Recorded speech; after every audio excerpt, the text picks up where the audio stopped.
Wow! We are here for an electric start to this live stream.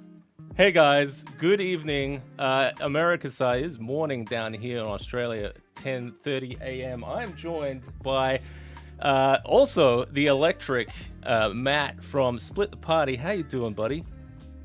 I'm doing good. That entrance was fantastic. I haven't seen that before. Something I've been, it's just, I've got lots of wires and cables around here. It is, when you're just testing all the different lights and stuff, it's what you do. Yeah. I've got power boards, plugged into power boards. It's a mess. It's gotten better over the years. I've gotten a little safer. Yeah, you've been cooking up something good, and then it's been cooking you afterwards by the look of it. That's, I have only shocked myself 3 times in here, I guess. Yeah, that's mostly self-inflicted. I think my wife is kind of aware of it, because every now and then I'll trip the circuit breaker. I'm like, are you alive? Yeah, I'm fine. No. It's just, it's gonna be trouble if it happens at because I do a lot of filming at early in the morning, so 1 or something. So if I kill myself then, that'll be a headline. Atmoseeker dies electrocuted or fire or something. I don't know. Make the local authorities, the authorities who are reporting on it also know your YouTube channel, and they're like, "Oh my god, it's Atmoseeker TV's dead." Oh my god, right. It's like they don't go Seb. They specifically say Atmoseeker.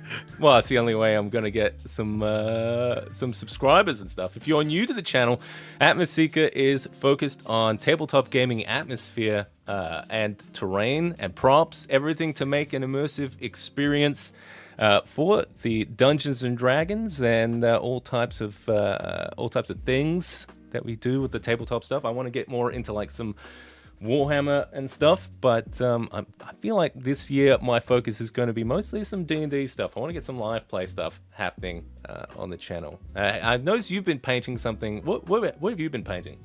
You were painting something last night. Okay. Yes, I actually spent 6 hours last night because I just got into a bit of a groove. My Descent into Avernus campaign is... let me just change this. My Descent into Avernus campaign is starting to wrap up, so I've been painting this... oh my gosh, that is so much closer than I thought. All right, here you go. Yes, there we go. Ooh. So I've been painting this Zariel mini, and she is looking spicy at the moment. I'll come back here. There you go. This is weird painting in this format. I'm used to my widescreen. Oh no, I can make it bigger. There we go. Oh, there you go. All right. Yeah. Here you go. There's Zariel in all her glory. Oh, yeah, fantastic. Yeah, that looks so cool. Yeah, I tried to. Wanting to run some of that as well. It's just. It's a really fun campaign. I do my honest criticism. There's a chapter in there that kind of. I don't know how to describe it. It's there's a chapter in there. The one that you played with us actually. That's kind of just it's a loose connection of fetch quests, and it feels a bit lackluster. So if you can work that in a way that makes it more cohesive, it's a really fun campaign. Because I really enjoy the start. I'm really enjoying the ending. But there's a portion of the middle in chapter 3 where you're kind of just doing random stuff. Oh, and I don't like that as much. So it's a bit of kind of filler. Kind of.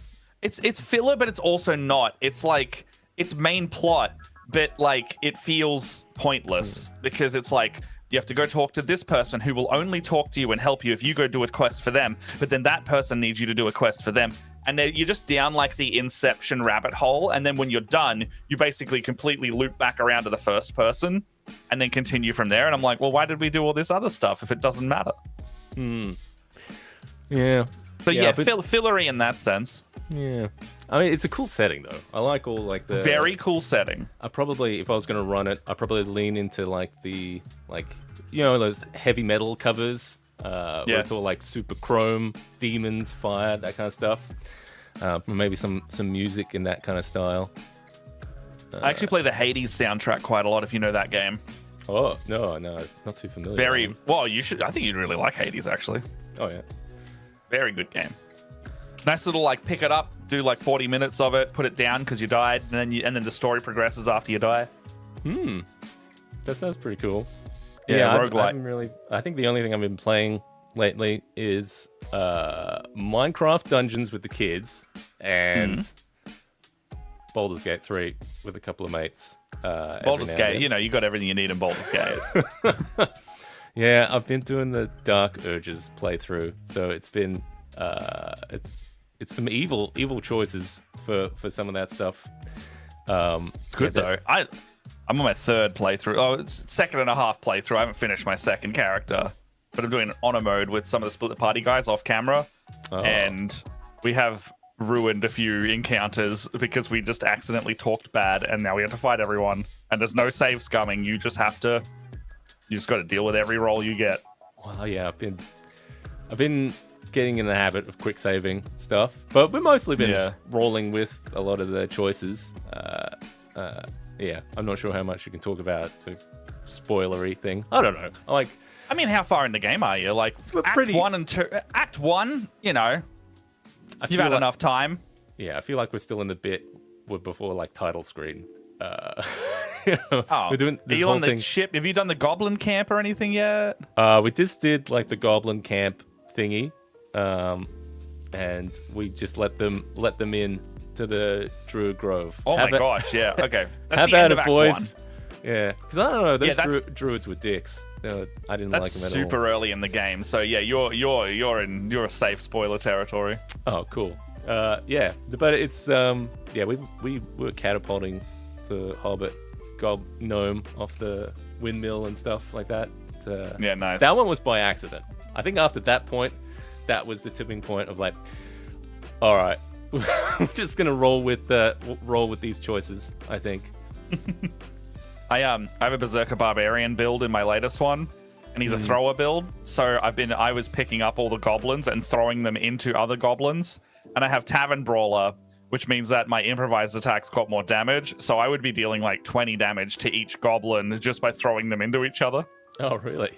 It's really fun build. Oh man, that does sound pretty good. It's just silly, but it's strong silly. Like, it's good and it works. The graphics are pretty cool. I've been enjoying all like that because I work as an animator, so it's been kind of cool to see how like different animations chain together. I quite like the turn-based mode from above. Kind of makes it feel like it's a bit more D&D-ish, right? Yeah, feels a bit more that way.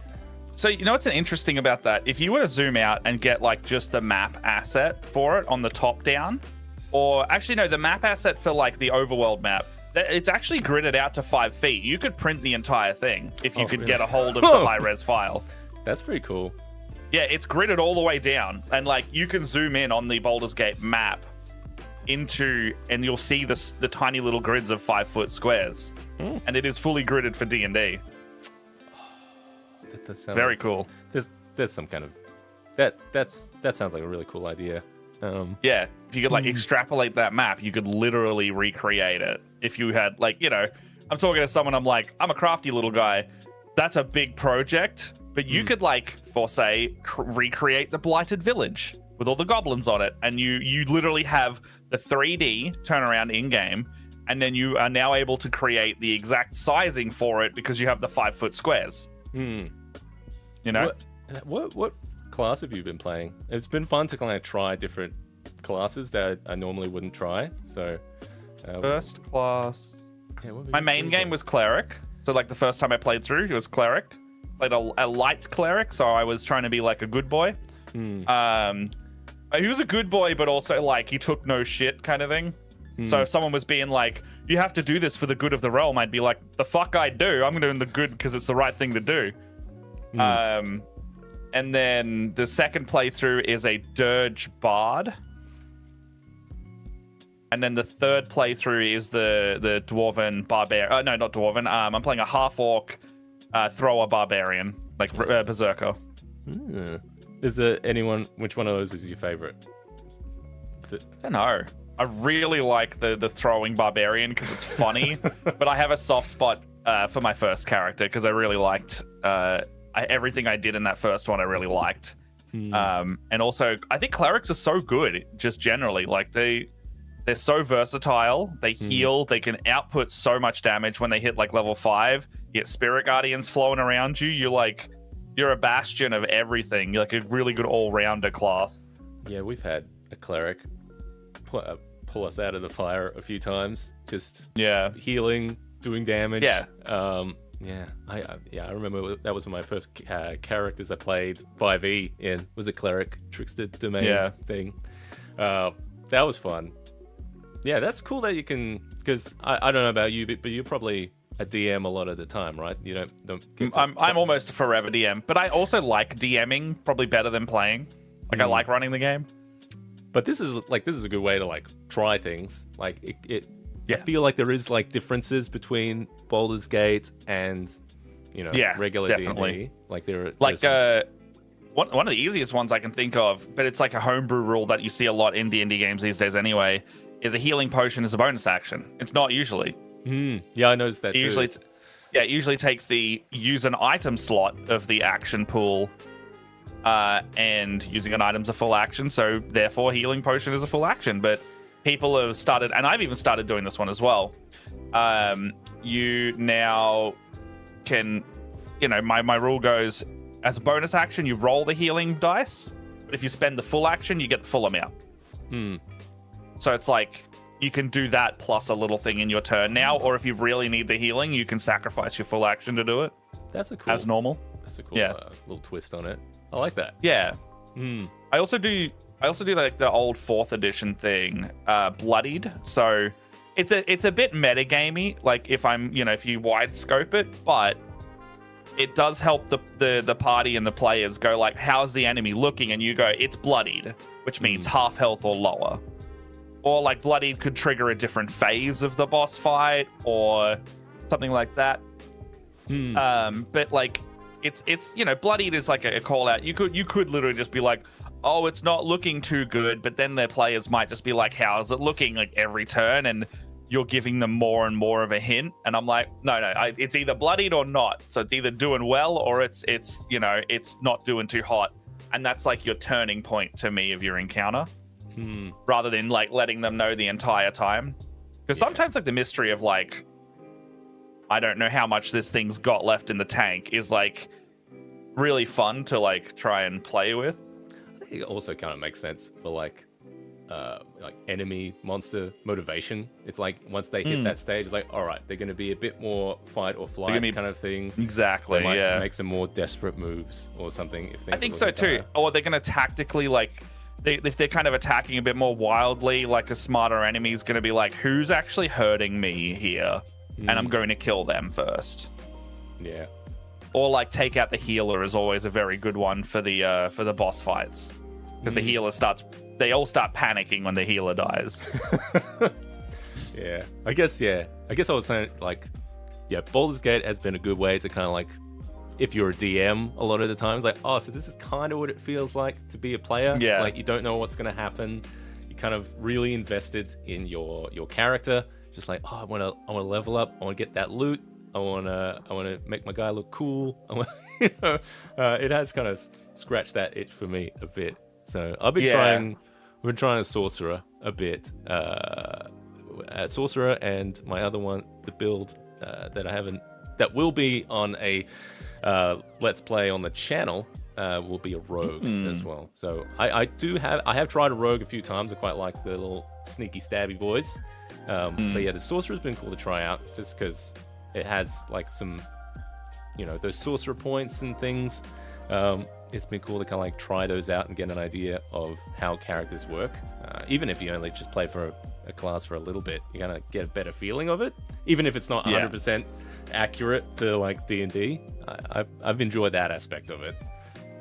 Yeah, fair.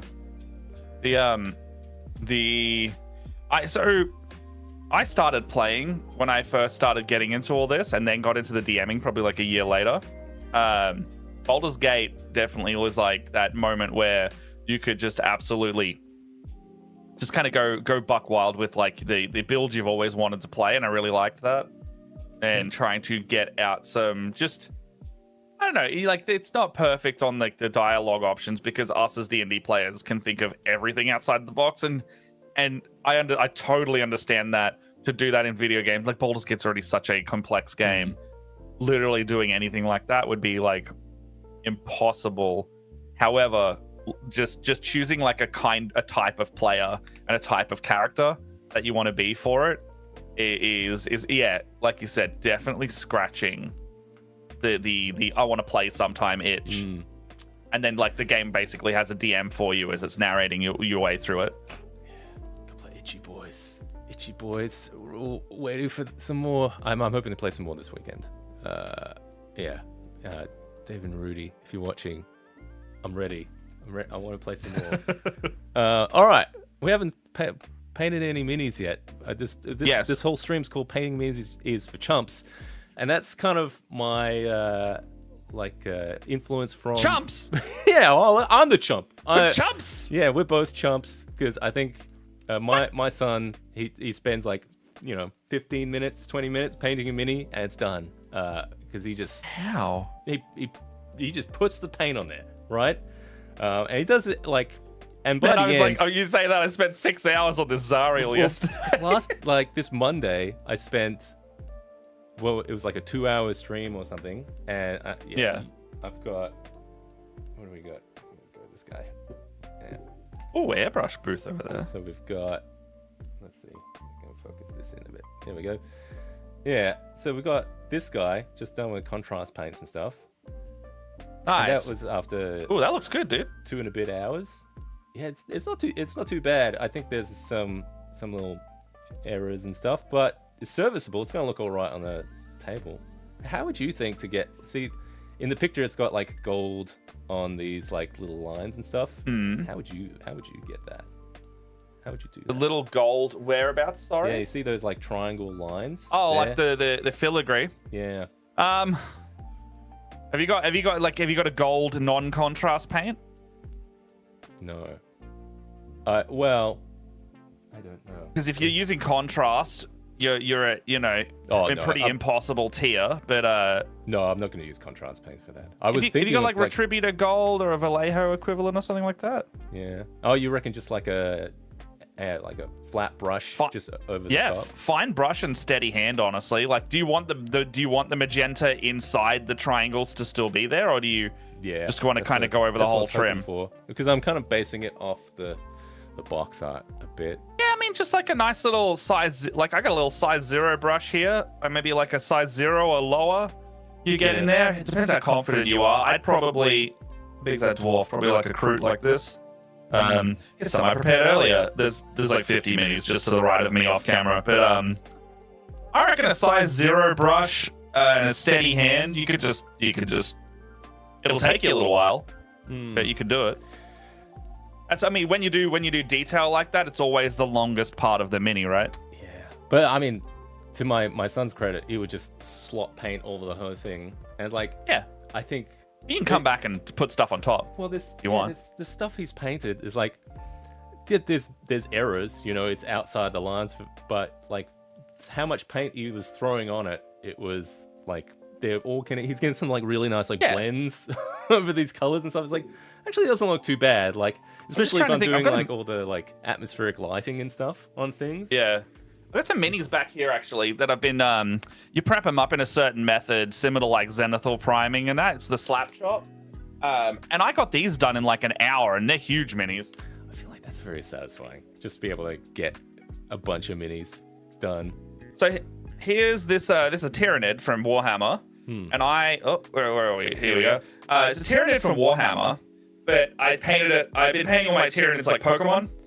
This is the Parasect, if you know what that one is. From the original 150. He's got a big booty, and I figured he looked like kind of like a little mushroom guy.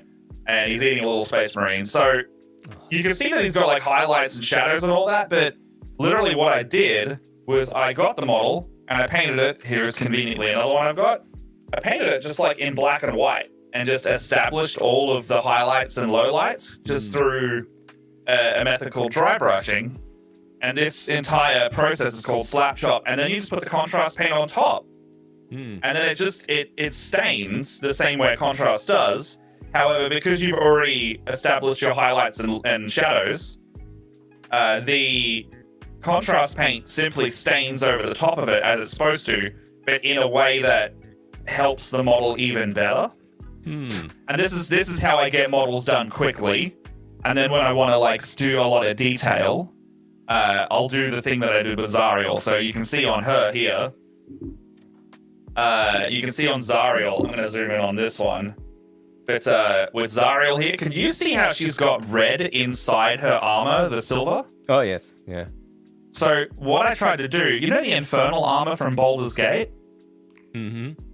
No. I actually... No, I was just nodding. Oh, you're actually gonna come up to it very soon. In the Goblin Camp, 2 of the characters have it, and you give it to Karlak to try and help her condition out. If you haven't killed Karlak. But I think is she the devil lady?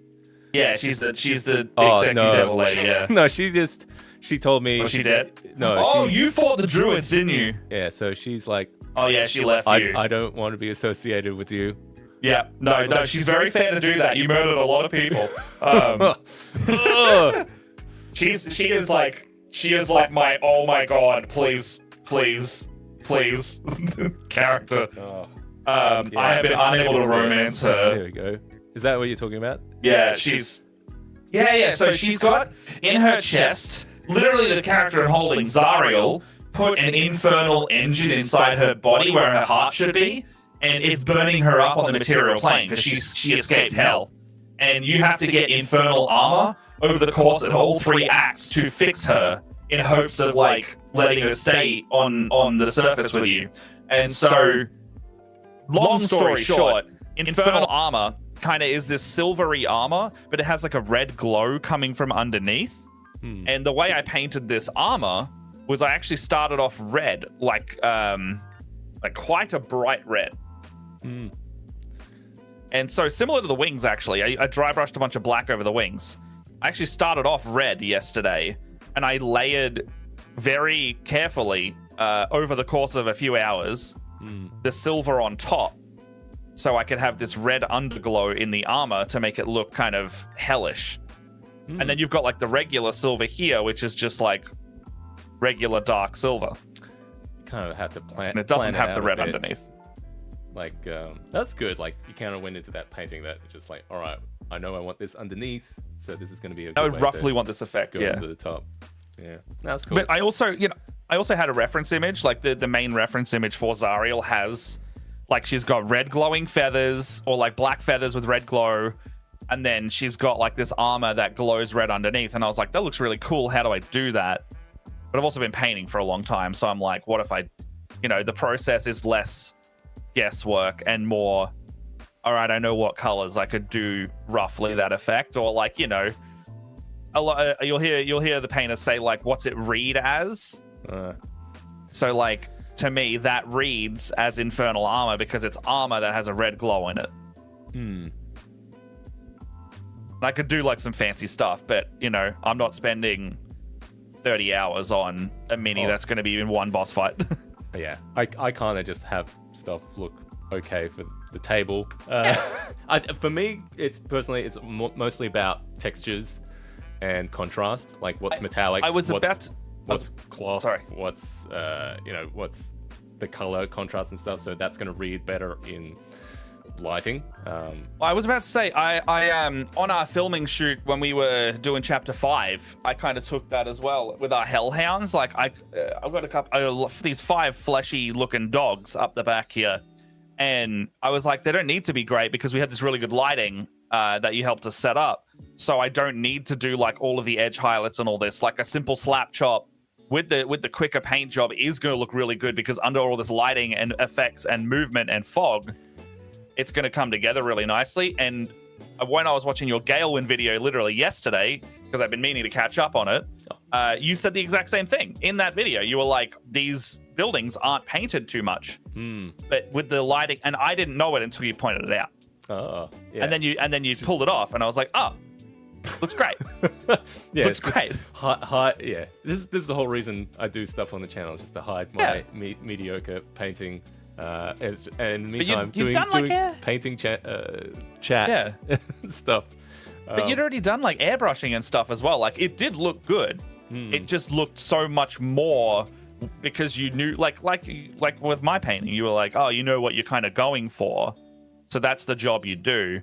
But then you're like, well, I don't need to do a lot of painting because the lights are gonna basically do the rest of the work. Oh yeah, it was mostly, it's just, I'm running out of time. This video, it's like, it was so much like terrain to kind of get, print, paint, and it was good to finally all see it on the table. But yeah, it was a good way to kind of like take shortcuts. Yes. Hey, sometimes a deadline is what we need, right? I think you're right. I think I do need more deadlines on things, because I've got lots of little projects spinning around. I'm just gonna like finish them off. I want to do cool stuff. Yeah, if you're also anything like me and have probable ADHD, I'm getting diagnosed later this year. I have to have deadlines, otherwise I don't have motivation. Whoa, I don't know. Like, I genuinely do not do things unless there's a deadline coming up. Oh. And that's a whole kettle of fish, but that's, Yeah. Oh well, give me Ritalin. I don't know. I don't know if I've got anything like that. I think I'm just lazy. Entirely possible. That's, it's working full time, kids and everything, and I get. Yeah, you've also got a lot going on generally. That the kids are the kids are the problem. It's their fault. But you know what? If my 8-year-old's painting minis, he can paint all my minis. But not today, not right now. I'm going to be painting some more Hero Quest minis. Yeah, what are you doing I'm today? going to be painting Barbarian today. Barbarian. I just wanted to try and slap some contrast paint on this guy. I've just primed him all up with the Pro. So you just got like a regular, like the Wraith bone going on there, or the white, or the. I mean, I did a rattle can with the gray, and then I just did some white, almost semi zenithal. Oh, so you've done like a bit of a zenithal already, have you? Yeah, a little bit. Okay, yeah, I was about to say, next time you do one, try doing that with the black and the white. But yeah, you're already streets ahead. Oh, streets ahead. I know that saying. Streets ahead. I couldn't tell for a moment because of the red light coming onto it, because you got that lighting set up, and I was like, hang on, is it bouncing, or is that like how it's primed? Oh, you see, that's the problem. I've got all this colored lighting around here. I don't know if it's that's gonna fair. affect. I have just my background, and then straight in front of me, blasting 3 lights just straight at my desk, being like, there is not a moment of different color right in front of me. Background, don't care, have as much color as you want, but right in front of me, I want true eyesight. What are you? Because that's also like, yeah, what are you painting today? What do you got going? I have a couple that I need to get done before the weekend, and I'm thinking I might switch over to Lulu here. So I have I got like the collector's edition Lulu for like a bigger version of her. Oh, is that from this is? Yeah. So this is the little Hollyphant that joins you for most of your adventure. And there's 2 different minis for it. There's like a proper scale mini, which is like this big. And this is like I think this is like a 75 mil scale or larger, maybe 100 mil scale version of the same model. And she has like a little plinth she sits on and everything. But she also, when she gets all her memories back in the campaign, spoilers, the whole point of the campaign is restoring her memories to then go get your MacGuffin. She grows really big at a certain point. Oh, okay, so you still get to use that kind of mini in a game. Yeah, so she gets really big and she becomes like a golden mastodon, and I'm sitting here going like, well, this is kind of a huge size mini. Why don't I just paint this up, and this massive flying mastodon is now the one that they can ride in game, and that way they get to see a really large Lulu on the game. So I'm probably going to do that today. That's how long we paint for, really. I can get some like, she's all roughly the same color as well, so I can more or less just get some base coats on her, some shades. Yeah, cool. But yeah, I'm really liking how this Sariel's come out. I could use this in game and be happy with it without doing much more on it. Now that I've gotten this far with her. Yeah. I've been stealing some of your minis that you left here for it's all right. Some of my game stuff. I ran a game on New Year's Eve that had devils and demons in it. And it was really do it. It was really, really handy to have those on hand. So thank you. It's all right. I am terrible at organizing our B-roll shoot that we've been trying to do. Oh, she is heavy. That is making me nervous. Heavy to paint. Well, she's made of resin, and there's a tiny little peg sticking up into her butt to make sure it like stays on my painting handle, but it feels very like top heavy here. So I'm actually a bit worried that I might not be able to do that without it snapping. I'll see how I go. I'm a bit nervous about that, but she looks good on her little plinth though. They are like she's just like flying up there like that.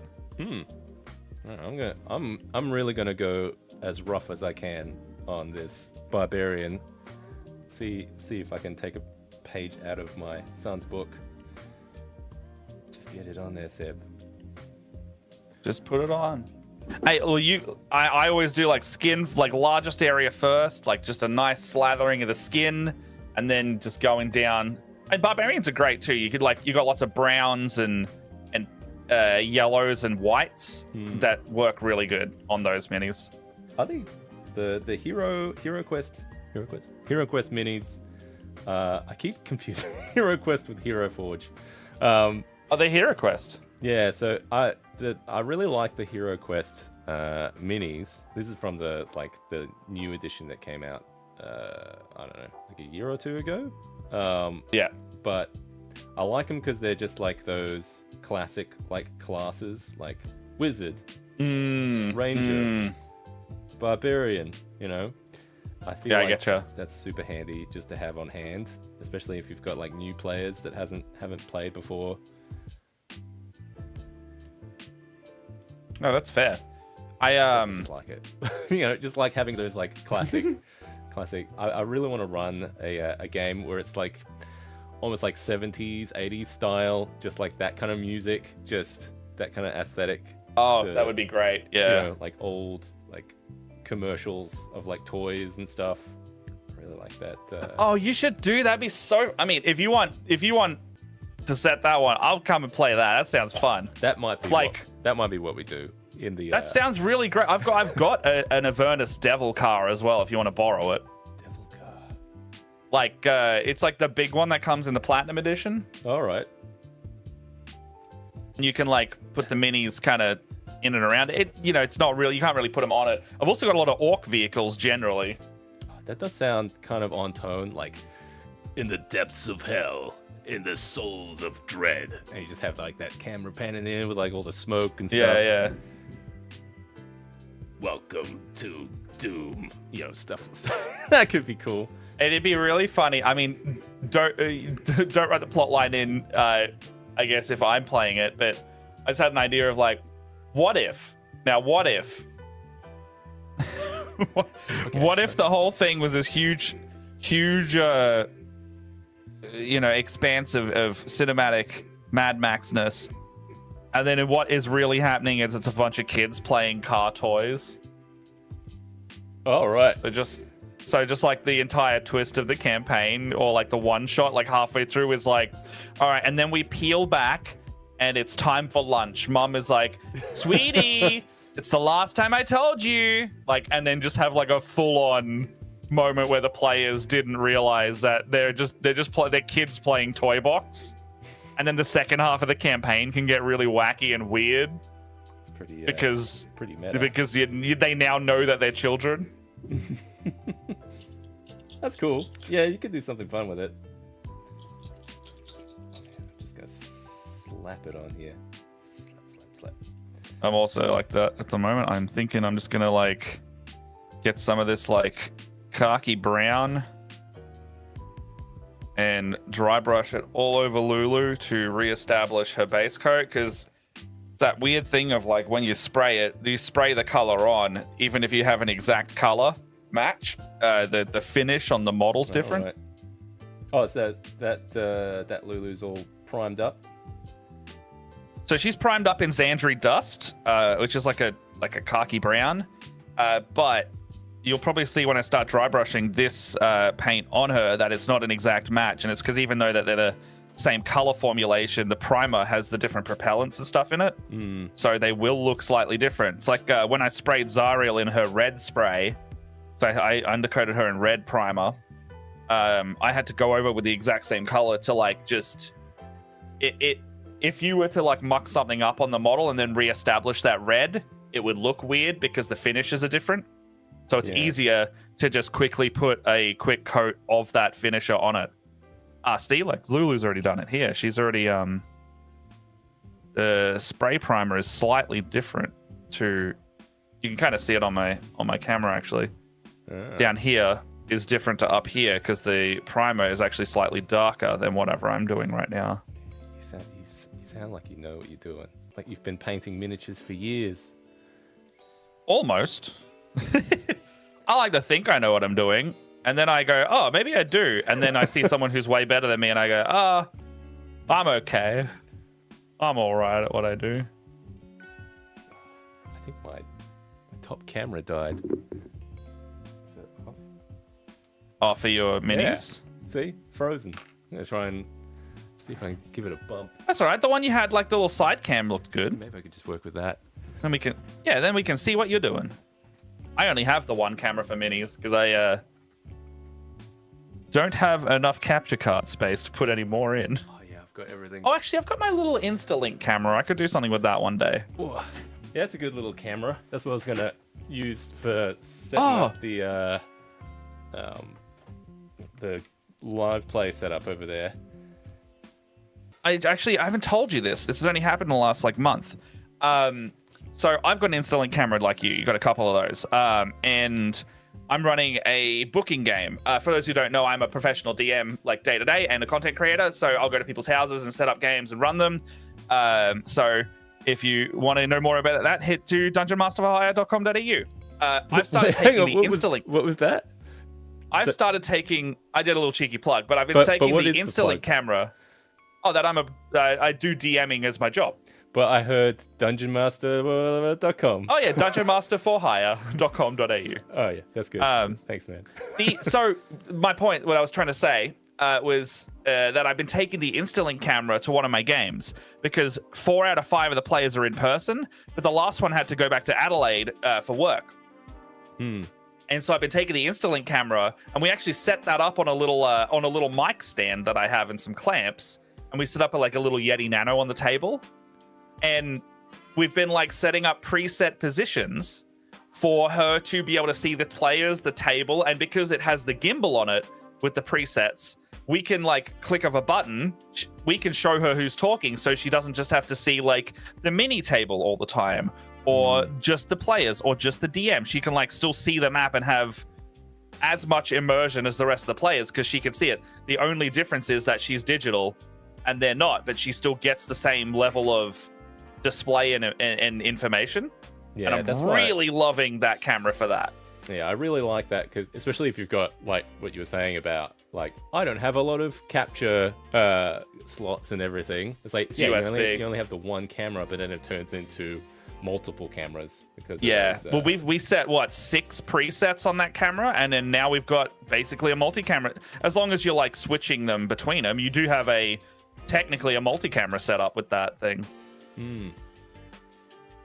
Yeah, that's really handy. And I know you can also buy like Canon cameras for like $5,000 doing the same thing, but then you need like SDI and all of that stuff, and then my film degree is needed to operate it.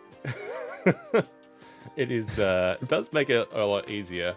Like even this setup now that I've got around here, just for this stream, is mostly webcams now, just because it's a lot easier to just kind of plug in. I did have mostly like DSLR cameras and stuff, and like then mirrorless, just stuff just kept happening. Just like it would overheat, or it would like the capture card would stop or something like case in point where this one's like just stuck right now. I've got, so I'm working with 2 mirrorless here, so one's for my main, one's for the painted camera little guy, and I'm constantly fighting with the focus of that thing. Constantly. But well, I did find that if you like, what kind of camera is it? I've got 2 Sony A7s. So I've got an A7S Mark I and an A7S Mark II. Right. And I love these cameras. I owned them before I started content creation as well, because I used to do like a lot of film freelancing, and then when this stuff took off a bit more, I stopped doing weddings and things like that. So I basically owned a bunch of gear, and then I was like, well, I own this gear. I don't have to like buy it or anything. So starting content was really easy in that aspect because the barrier to entry was already done, and I had like high level equipment to be able to do stuff. I've noticed that I don't know if your cameras can do the same thing, but rather than having like an auto, like I've set the auto focus to like just like a region, so it's just you might can whatever's do that. in the center of there, that'll focus. I'm too inconsistent with where I paint to do that effectively. So I sit here and I've gotten very used to doing. I see a lot of people coming guesting on the channel. They're like, "Oh, you're doing the influencer thing," so you'll see me do this a lot. Oh, right. And it's the quickest way for me to focus Lulu in, right? I'm actually gonna make my camera a bit smaller because I don't need myself to be.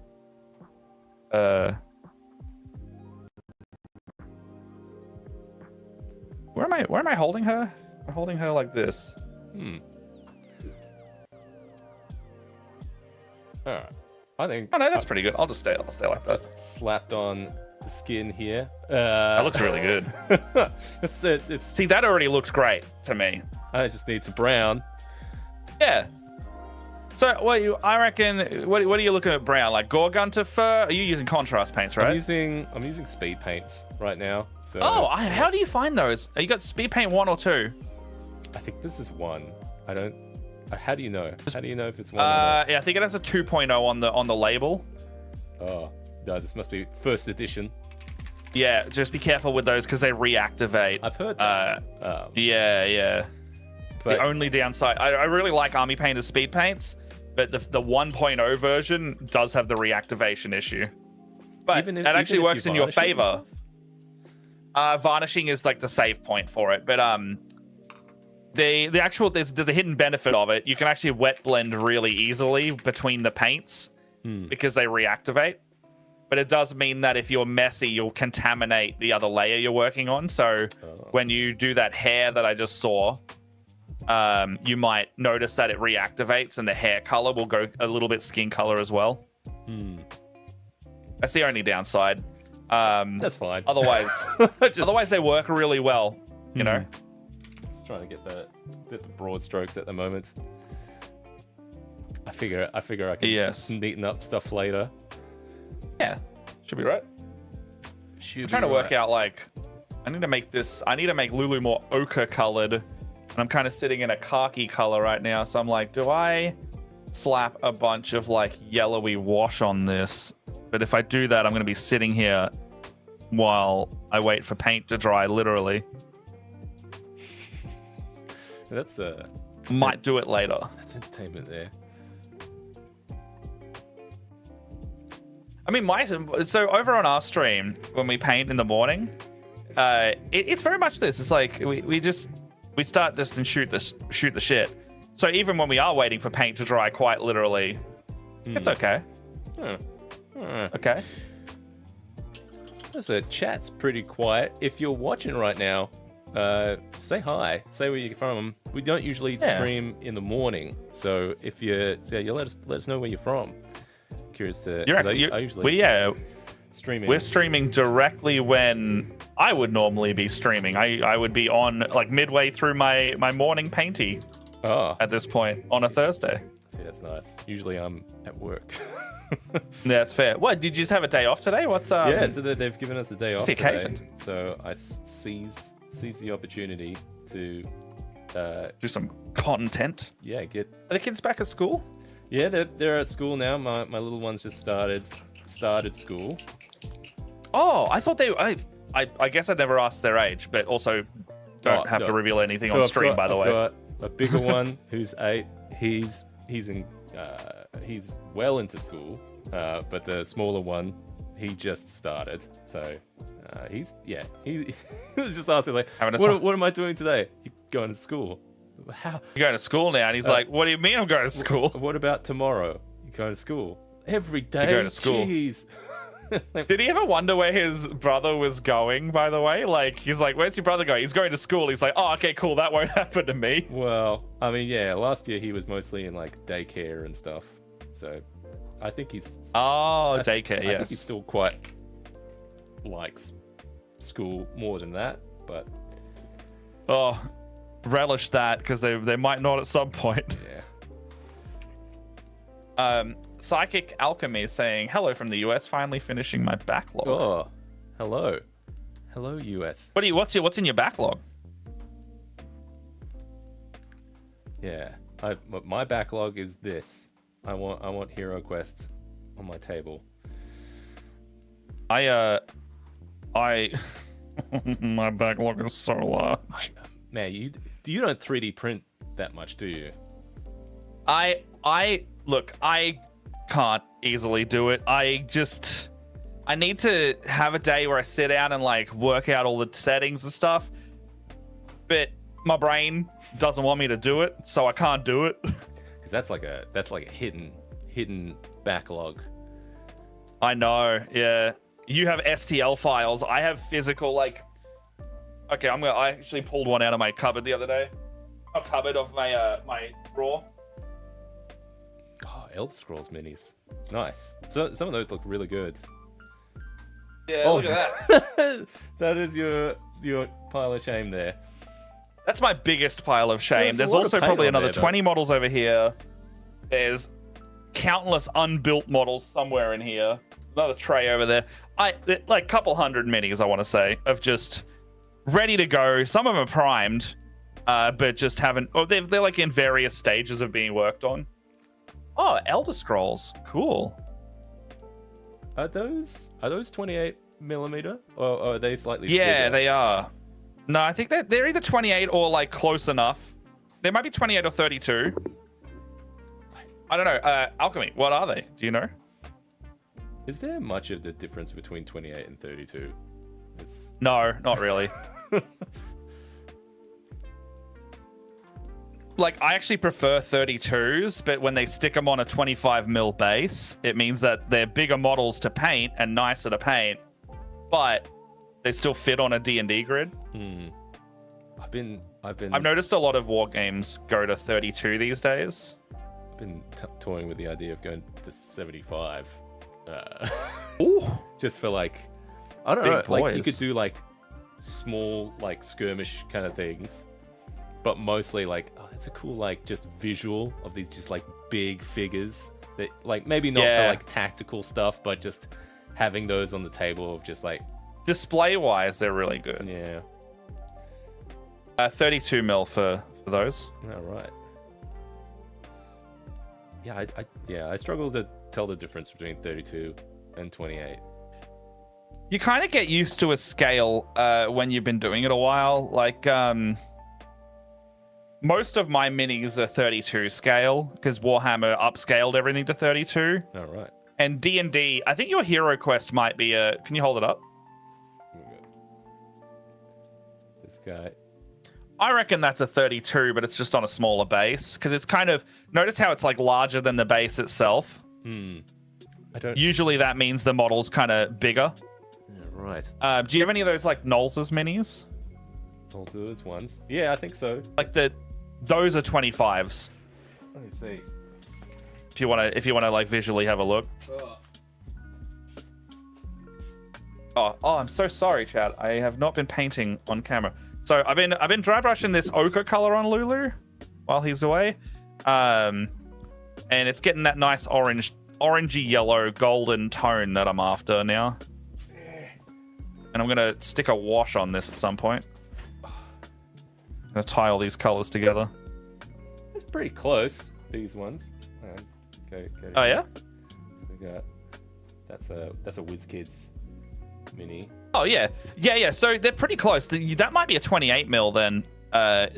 They're honestly not a lot of difference between them, but it's just like you'll notice that. See the WizKids one. Hey, is that a Ravnica model? That's a Ravnica model. I know that. Yeah. That's the lady on the cover of the cover of the Ravnica book. That's sweet. Oh look, I bought them because they looked cool. Yeah, that's literally the lady on the cover. Yeah. Yeah. Light thingy. Oh, is that from like the little 4-pack? Yeah. Okay, good. I want that mini. Yeah, pre-painted. I'm gonna go get that. Although, I'm gonna get that one day. It's pretty bendy. Yeah, they always are. I don't even know how that's meant to sit. Yeah, I want to say this Lulu's like 75mm. she's quite large. Psychic Alchemy saying, thinking of using infinity mirrors for terrain to make infinite bookshelf alcoves and hallways. I've seen a video on that recently. That wasn't one of yours, was it? No. No. I don't put out videos. What are you talking about? I think is either maybe Black Magic Craft or Ninjon or someone like that did one of those recently. They did like a Space Marine Frozen. No, it was Squidmar. Squidmar did it. Oh, right.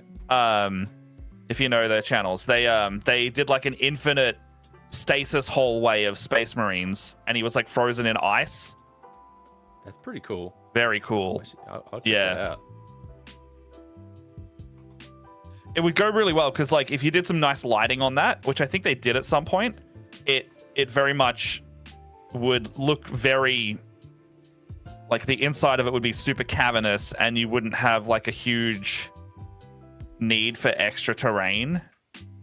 And it'd be a good piece for like the back of like a set because it's far enough away that you can't see the illusion. It's almost like you want to make like a little stone archway kind of thing. And just have a little bit of back, and then you have a mirror in there. So that and then you got some LEDs lighting it. Yeah, I think that's exactly what they did. Oh, cool. That is a really cool idea. It's pretty cool. And it was like, I want to say it was only like 2 inches thick, the whole thing, or deep. That's pretty good. Yeah. That would look good. Yeah, I should check that out. It did. It was a good video. I'll try to find it, and I'll link it to you.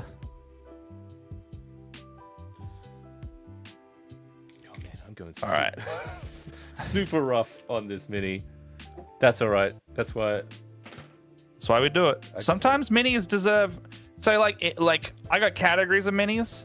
If I play with the mini, like if it's like one that's going in a box with a bunch of other components, it gets knocked around. It gets like the contrast job, and it gets the I know this is going to get knocked around and chipped a little bit. So just slap that paint on there. Make sure it's done. Just make sure it's done more than anything. And then you've got like Lulu here, who I might do a little bit more because I can display her after I've played with her. And then you have like Zariel, who I spent, I was doing like less of I did like a semi-good job on her, I want to say. Like I did a good job, but I'm not going to put like hours into weathering her. I'm not gonna like edge highlight the hell out of her armor. I'm probably just gonna have like a nice shade on some of that stuff and go, that's good, that's playable, that looks nice. My players are gonna be like, man, that looks so good, and I'm gonna be like, yeah, and only I'm gonna know that it's not as finished as it could be. I think a lot of my tactics are good enough. If it looks good from 5 feet away, you're good. It's only when I have to do like video stuff and I need like a close-up of things and like, oh yeah, I've had it where I've had to do like super close-ups of minis, and I've used like just regular like miniature paints and stuff, and like, oh man, it looked good from from like this, but like super close-up, it's like, oh man, that paint is on there thick. It's just I know that. That's why I was happy when we were doing some of our B-roll that the painter that offered to do our minis did a really nice job, because when we were like hyper close up on some of those, I was like, okay, this still looks good. This still looks nice. Psychic Alchemy saying, never worked with LEDs before. How tricky it is to learn. Man, I tried to take the cheating way through LED stuff, just because I don't have a lot of luck with like soldering things and stuff. I know a lot of people do it. I think what's his name? The Tabletop Witchcraft and stuff. They do a lot of those. Yeah. Even like he does those like Wylock, tech builds. Wylock's Armory, he does it. I'm just like, I would just want the easy way. It's just like battery, LED, boom, in there. Yeah. There are I'm not. Some cool I'm cheats. not up to date on any of that. Yeah, there's some cool cheats. Like I've got these little heat shrink like soldering things, so you don't even have to use like a soldering iron. You just kind of put the wire and then LED, and then you just like heat that up, and it, puts it together. Like it's I don't know if I can show what we got here. We've got got a pack somewhere. We got LED, which is a whole bunch of LEDs. And go forward over there. Let's put LEDs. I mean, these are like super cheap off Amazon and stuff as well. Try to see if I have all my heat shrinky stuff. Let's see it here. Let's have it in different boxes. Oh wait, nope, I found it. I found it. Yeah, these guys. And if you have like, you get these like 20, 32 button battery type things. But yeah, these are the heat shrinky things. You got a whole box of them from Amazon. You see it's got like a thingy in the middle. You just wire, heat it up, and just hook that up to a battery pack. And it's worked out for me so far. That's my my lazy way of soldering things, and it's worked so far. It's pretty good for a couple of things. I've used it for like little fans, little LEDs. Yeah, not too bad. You know something cool I noticed the other day was I saw. I'm curious to your thoughts on it, actually. Do you play much with like Lego at all? Oh yeah. Oh, behind me, I've got my camera cropped in to the just here. Okay. There's a Lego Horizon Zero Dawn tall neck. Ooh. I just put that in this display literally this week. And I've also got like up here somewhere, you can't see it on camera, but I've got a massive Lego pirate ship from that classic set. With the Barracuda Bay old set. I think we're on the same page. I think we both lost a lot of hundreds of dollars into Lego. Absolutely. It's got to be like some kind of like gateway drug into like the miniatures and stuff.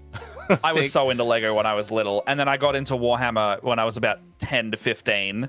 And then I couldn't afford it through uni and most of my 20s. And so like towards the end of my 20s when it started hitting COVID again, I was getting into D&D minis and I went, oh yeah, Warhammer's pretty good. I remember that. And then it was all over. Yeah, well, I've seen that they're just teasing right now, but I saw. Yeah, I was voting on the stuff when it was out last year. Like they were doing like a competition, and whoever won the competition would basically get their design made into a real set. Oh, really? And I think they're finally getting ready to fully release it. Yeah, it sounds like, I mean, it's a no-brainer for me. And I think Yeah, that's the one that won. I think I already know what I want for Christmas. I don't even know if I need to wait for it to come out for Christmas. I'm just gonna buy it straight away. That's very like cool. I got Lego Rivendell on my list that I want to get eventually. I saw that too. That was what was like. Oh, I want this one, this Rivendell one. That looks awesome because it's like the closest to having Dungeons and Dragons in Lego. Yeah, right. And then literally Dungeons and Dragons gets a Lego. Yeah, literally, this just comes out. Yeah, I'm excited about that. There's also stuff like you can get like medieval villages, and there's like a really nice blacksmith set you can also get. Like I think I want to get all of those and make like a little display. Well, I know some people also in like the Discord as well, in the Atmoseeker Discord, that run D&D games with Lego because it's viable. It's if you already got it, the right scale and stuff, and I think you can make some. I think it sits at 28 mil. Yeah. So, I think it actually sits around 28 mil. It's pretty funny. I mean, especially if you're coming out with these like cool sets and stuff, it's like, you could run like a game. Maybe like if I was doing this full time, it was like, tax deduct this Lego. Yeah, absolutely. Be like.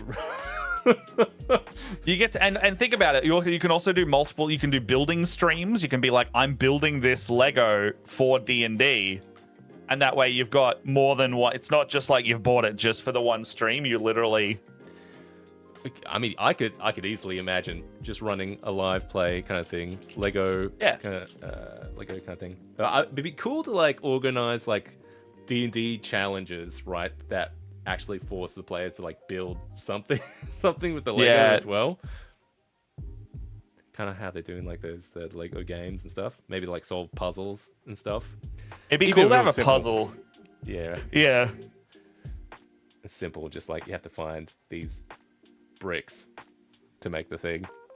It'd be cool to have like a Lego themed dungeon where you're all like little Lego guys too. Like you can really like get into the set dressing of it because you literally just have Lego at that point. Well, yeah, I feel like they used to have like a tabletop board game type set of. Oh, they do, Lego. but like they were like Lego board games. I have a couple of them. Like I've got like a Lego Pictionary called Creationary where you have to guess what they're building. I've got like one called Robo Rumble where it's just like you just roll dice and build robots or something like that. It's okay. You know, there's stuff like that, but I don't think there's any like RPG centric stuff yet. We might see some now with the 50th coming up, like some Lego official crossover. Modifius, the creators of. Do you know what that means? Mephidius? Modifius, yeah. Yeah. Oh, they have a Lego RPG? Oh, cool. That's pretty cool. Wait, is Modifius the one that did like? I can't remember. They did. What is ESCTA? I'm blanking on that one. ESCTA. I'm not familiar with that off the top of my head. Elder Scrolls, maybe. Oh, yes, Elder Scrolls. Yeah, that would be Call to Arms. Call to Arms. Yeah. There we go. That's the war game. Yeah. Got there.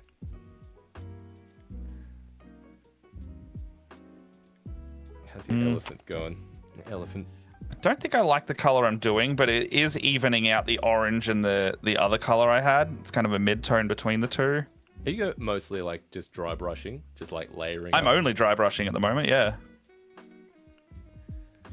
I've been dry brushing the entire time because it's a large model and I don't want to layer yet. And I'm kind of just like hitting those high areas. I mean, it's like you can see it's hitting the creases quite nicely too. Yeah. So good. It's nice when like a model has lots of good details that just make you look like a good mini painter. You just kind of like, oh, I just hit this with a dry brush and just pull out all the details of this sculpt, and now it looks great. Yeah, I mean, dry brushing isn't like something to scoff at. It's probably one of the best techniques for anybody at any level. Like I definitely like go like, painting is so much about like the cheating hacks. Because I look at YouTubers, I watch a lot of mini painting YouTubers, and they're like, yeah, I'm just gonna airbrush this part to make it look like this, and then I don't have to do a wash, and then I'm gonna simply hit it with a highlight to do this. And then I'm just gonna like dry brush this over here. I'm like, everything is like super, and it comes with the knowledge of it. Everything becomes like, how can I not spend hours and hours and hours on each of these things to paint it at a high level? Because if I did it at the regular way, like without finding a time-saving technique, I'm spending 100 hours on a mini, and it's not viable. So like, yeah. There's some folks that do stuff for competitions, though.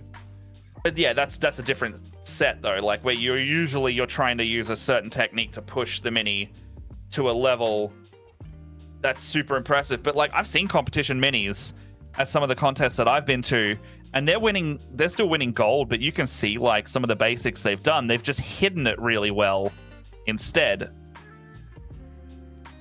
And what they do is they get really good at hiding the techniques that look obvious.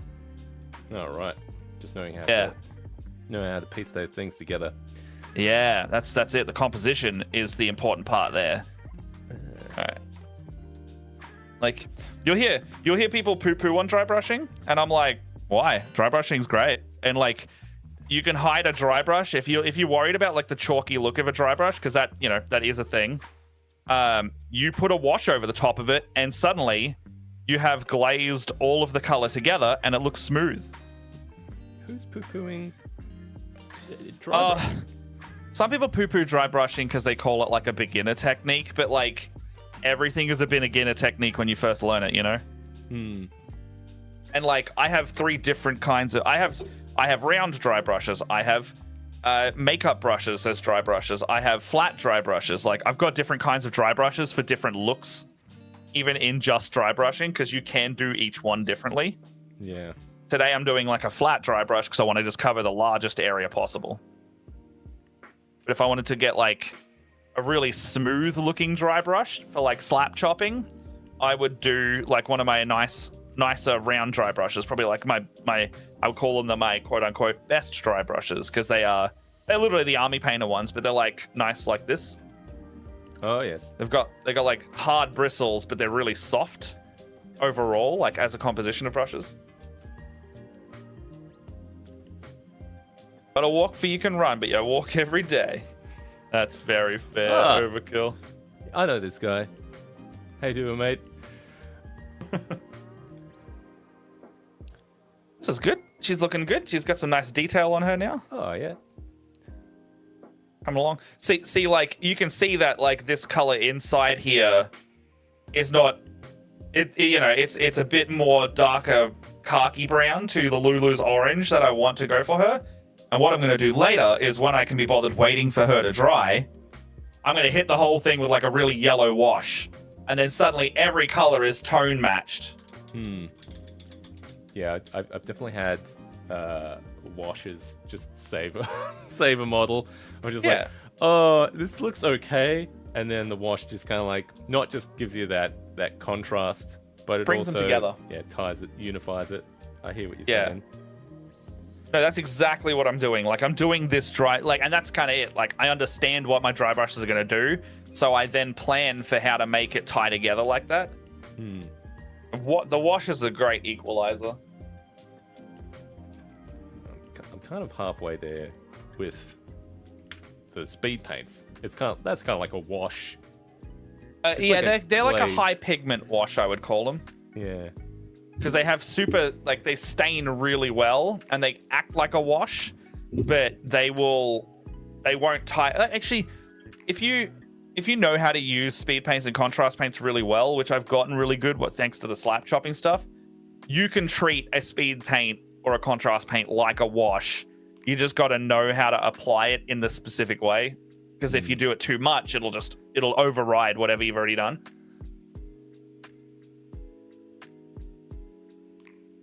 Yeah, totally. You can also thin them down. Yeah, if you go with the lighter colors. Oh yeah, thinning them down. That's an idea. Just have water or something. Yeah, or there's like a contrast medium you can buy, which is just the setting mechanism. Oh, hey Tom, how you doing? Morning. That's one of my boys. How you doing, man? If you're lurking, that's okay. You don't have to speak. Just yeah. We're just lurky. We're just casual in here. I got the day off work, so I thought, why not hit up my mate Matt here from Split the Party, and let's paint some minis and talk about some tabletop stuff. Do you follow many like Kickstarters and stuff, Matt? I literally backed. Okay, so the paints that I'm using today, and if you got some cash on you and you want some really, really good new paints, anyone in the chat, I was talking about this yesterday. I'm not sponsored. I fucking highly recommend them because they're my new favorite paint brand. Duncan Rhodes, who used to work for Games Workshop, released a paint line called Two Thin Coats. Oh. And this is by and large my new favorite paint. I have his first 2 waves, and he kickstarted both of them right beside me. These are my upstairs paintings. Like I have the full range of Citadel as well. I like these better. They are so nice. They are so smooth. They are so high quality. And he just started. I will put it in the chat if you want it. Yeah, sure. He just kick started in one day his 3rd wave of these paints. But if you want not just the new colors he's getting, he's also back ordering his last 2 Kickstarters worth in separate stretch goals. Not stretch goals. Basically, if you missed one of the last waves, you can now reorder them. He's doing another batch. Okay, here's. I mean, what do you like about them so far? They just like go on real nice. They go on real nice.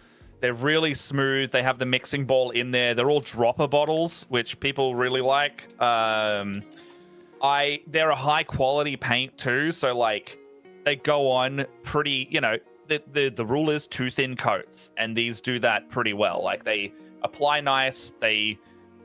In the 2 years I've owned them, they also haven't got like gluggy or anything. They've stayed consistent, and consistency across the entire range of the brand is really important as well.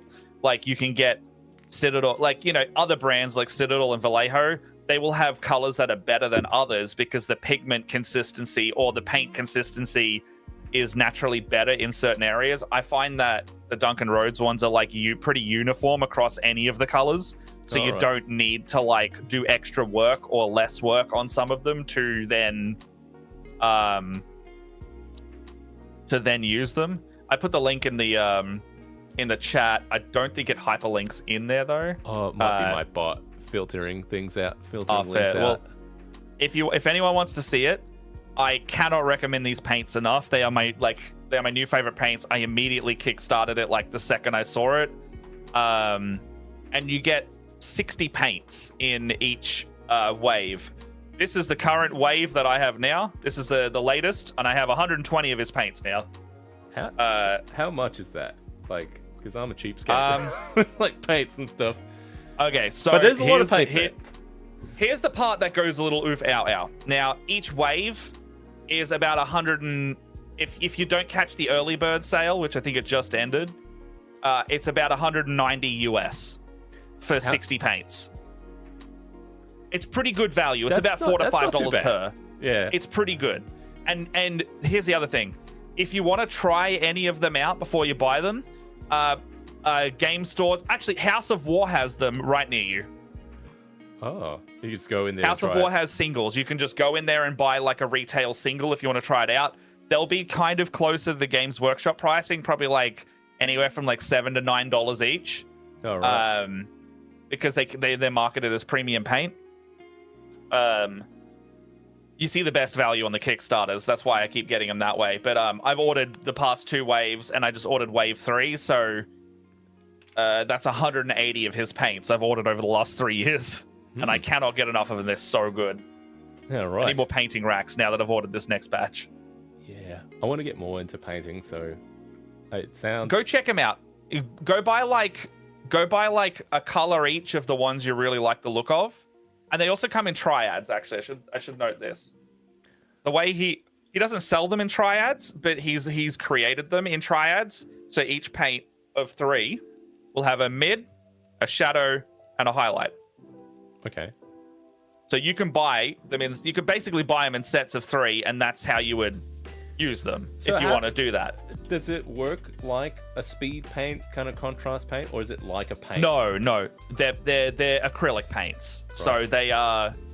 I would call if you're like going down the route of like calling them paints, they are the traditional kind of like base layer paint like Games Workshop does. Do you have to do much on like a wet palette with those to kind of like thin them out and stuff? It's just kind of straight. You get like a little dab of water and you put it in, and you want kind of, I can actually do it right now. I've got this paint here. Oh, where's my I'll bring it down. You've got this here. This is literally one of his paints. And this is why you can also dry brush with it. You just dry it up a bit more. You do this stuff. But quick little tutorial. I've got this yellowy beige color, kind of like a skin color almost. And on a wet palette, it's easier. And my wet palette is literally budget. It is a Tupperware lid, a thin sponge you can get for $1 from Woolies, and baking paper. Is that because don't spend $100. You don't need to. You saved up. Use that money on the paints. Use that money on the paints. So I've used this, and you can see like this sponge has lasted a while. I probably had this sponge in here a year. I change them out once a year probably. as long as they don't get too dirty. And with this, it keeps the paint like hydrated on the wet palette, but also if you ever need to like thin it down a bit more, you just get like a little dab of water, like just a little bit, mix it in there. And sometimes it can go too thin, but you just put some more paint on the palette to compensate. And what you want, and I just do it on my thumb, you can actually kind of see I've already done a little bit here. You just want like a milk consistency. So like, that's perfect already. And you can see like, as I paint it in, you can see that my pores and creases on my skin are getting nice and filled out. It means that the paint is working correctly. It goes in a little bit. You want to get in there, cover all of that. And that is pretty nice. Like that's all you need to do.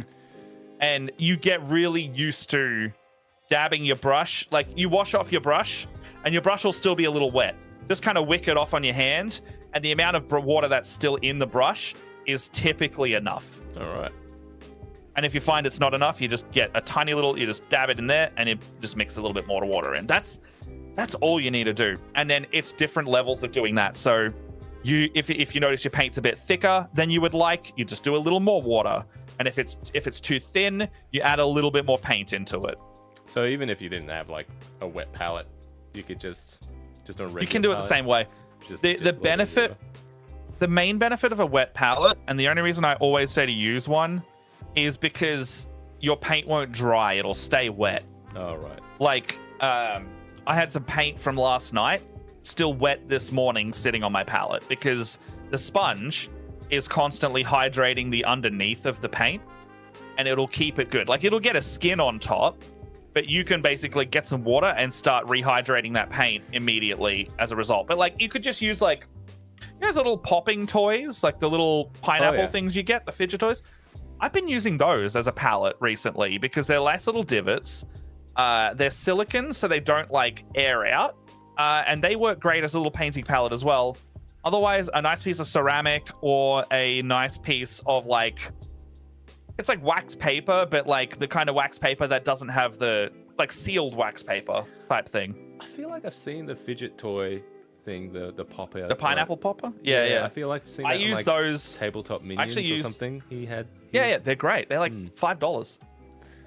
I bought one because my contrast paints, I've got the Army Painter Metallics speed paints, and they actually don't do well on a wet palette. They get really watery because they don't need the extra water, and the water seeps up into them. Problem is, also metallic speed paints and metals can get like contaminate the sponge, so the flecks get all in the sponge and the water. So I've actually started using the little popping toy as the palette for the Army Painter ones, and it works better than actually on the wet palette. That looks great, dude. Thanks, man. I've been slowly painting It's really this good. guy. It was skin first, I think, and then I'm probably gonna have to neaten it up afterwards. But it's been nice getting like the broad strokes in there. Yeah. Look, if it looks good 5 feet away on the table, you're fine. That's what I'm going for. That's what you're going for. But yeah, check out if you're looking to get like some bulk paints. The Kickstarter goes for another 2 weeks. If you want to test out the 2 thin coats before that, local game stores in Melbourne definitely have them. Like there's one near me that has them. There's one near you that has them. They're peppered around, and retail stores get the new waves in as well. They just are more expensive than getting them in the bulk Kickstarter because they are also, the retail stores are also ordering from the same Kickstarter and then reselling them on. Oh right. They get like retail copies of it. Yeah. Such good paint though. Can't recommend them enough. Like everything that is a layer paint on my desk at the moment is using them. Here's another one I did earlier. This is the guy I was working on yesterday, actually. Is that This is my specific term for them? Layer paints. So, yeah, I would say, look, they're just acrylic paint. I say layer and base because Citadel has got into my brain about it. Like these ones here. All right. They market theirs as like, all right, the base paint's a little bit thicker, so it goes on that way, and then the layer paint's a little bit thinner. But Duncan Rhodes just doesn't give a shit about that, and only really Citadel cares about that because they can sell you more paint that way. Yeah. all of the Duncan Road stuff works the same way as the Citadel ones. You just need to thin the Citadel ones more or less depending on which one you buy, because the consistency is thinner or thicker. For example, though, this guy, I've been working on Commander Farsight from the Tau Empire for the last couple of weeks. Ooh. My absolute favorite Warhammer character this guy is. He's part of my favorite faction, and he's also the anarchist of the faction because he fucked off because he didn't like their rules. And so I've been painting him, and I've been pretty much using exclusively the Duncan Rhodes paints on him. That's really good, man. He's really smooth. He's really nice looking. I think I've spent about 10 hours on this guy so far, maybe more. I've spent a lot of time on him because he's getting quote unquote the job done. Yeah, he's getting like probably one of the higher levels of painting that I do because he's my beloved. He's getting the business. He's getting the business. He's gonna get weathering. He's gonna get edge highlighting. He's gonna get some fucking markings maybe free-handed on him. He's getting the works. Yeah. I want to mention a couple of Kickstarters I've been kind of following. Yeah, what do you got going? I've been so there's one I kickstarted like ages ago. That was basically they did like these like 3D models and stuff that you could 3D print. That's what you do with 3D models. Or you can just look at them. But yeah, like that have like you can put like a phone in there or something, so you can have like an animated. Oh, I've seen those. Yeah, they're cool. So yeah, I kickstarted it ages ago, and he's just been like adding more and more of these portals. Yeah, that's to fun. It. I even like some of these like laid down versions where you can have like. I like the laid down. Yeah, you can have some hazards in there. But they're really. The cool only thing that I don't like designs. about them is I lose my phone. Well, you just gotta keep your old phones. I never throw out a phone. Oh, you're so right. So I'll just throw that in there. But yeah, this is one of. I've got an old iPad. I've got an iPad Mini that I can use for that sort of thing, actually. Oh yeah, yeah. You could scale it, I guess, to like fit whatever. Yeah, size. I just make a video file and play it in like the VLC app on it or something like that, and have it run for a couple hours on charge. But yeah, this is Black Scroll Games. I'll probably put some links in the comments after this stream. Yeah, these are really like this is one of the new ones that he put out. It's like this would probably fit really well in like a demony Avernus. Yeah, it looks nice. I think he even had so you have like LED like little flame. Ooh, that's nice. Yeah. And I think all the video files that he has for like the portals and stuff is free. I think you just go to like his website, Black Scroll something. Black Scroll Games. I just noticed my wet palette is on the exact angle of your crop, by the way, which it's really pleasing to my eyes. Ooh, I was like, oh, how did you tilt that? Oh, wait, that's just the crop it's got. That's nice. I like that. But yeah, I've got a backlog of these to print. I really want to have some of those. Yeah. I had thought about like maybe even using them if you could get like if you had like remote players, just have like a little display of like the players and put them on the table so they're like I don't even know how you would do it, like the technology behind it, but just you actually could. Oh, remote players where? Sorry. So if you had like someone dialing in to play D&D with you, just have their feed on like one of these portals. Or like in there. Yeah. I suppose if you just like a Discord call or something, just dial them into that and have them be how you can do like focus windows. Like just whatever the main speaker is, like just have theirs pinned or something. Oh, right. Yeah. Thanks, Screen Games, giving me some technical... Oh, Screen, where are you bloody at?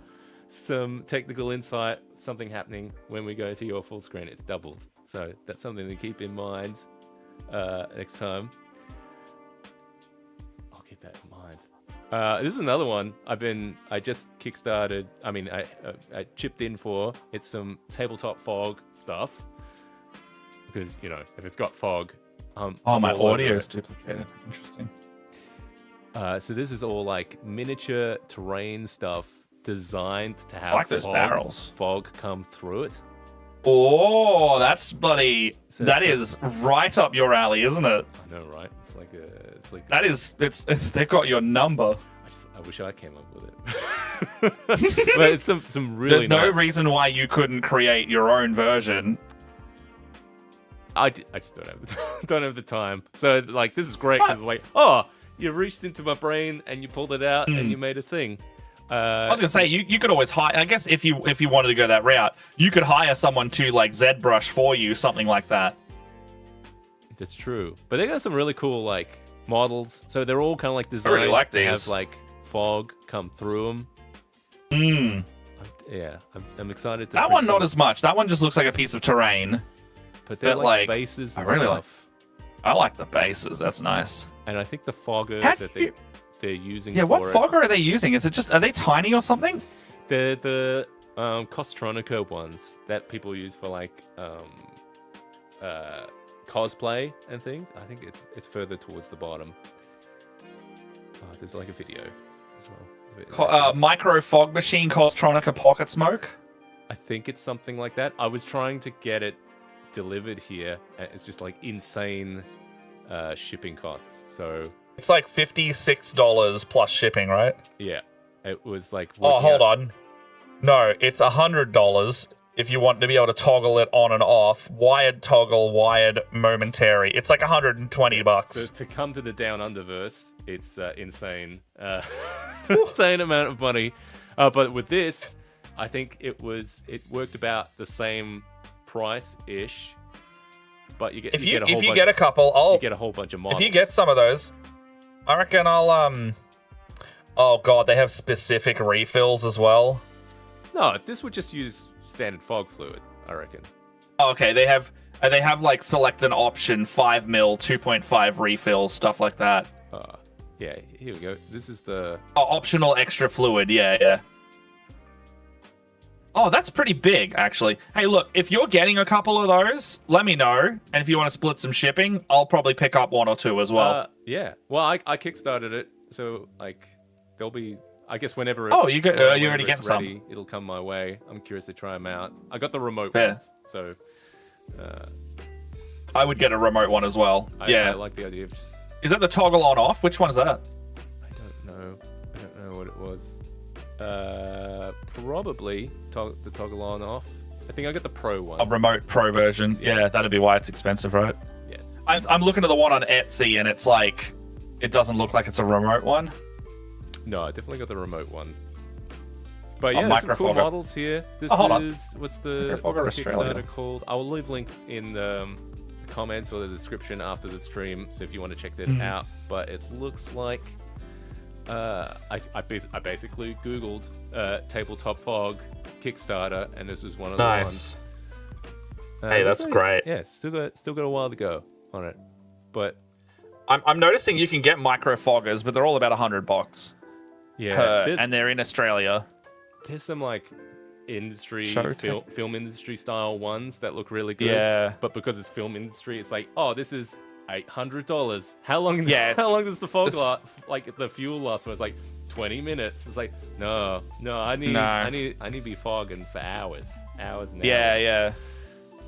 You come out here with these rookie fog numbers. I want hours fog. I'm looking at this stuff. It looks like Costronica is the most popular one, but I've actually found your thing on Amazon again. It just looks different. It's like a laser cut Fogtronica, Costronica one.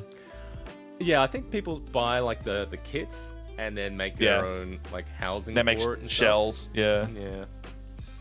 Look, I'm keen on all of it. I've literally found your mini smoke machine, handheld smoke machine, smoke effector used for smoke special effects. It's $60.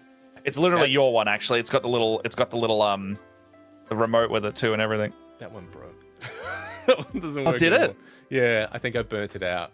I think I went too hard on it. That thing is like semi illegal though down here because it's like vape technology.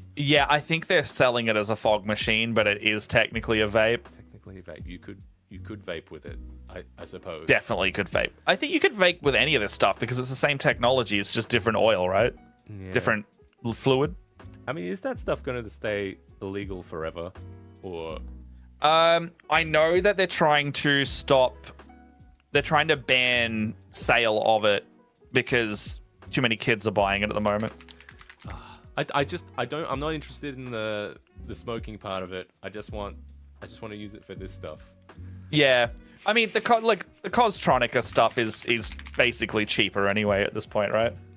Yeah. Well, look, I figured doing that Kickstarter, at least I get like a lot of like 3D models with it and stuff. So. Yeah.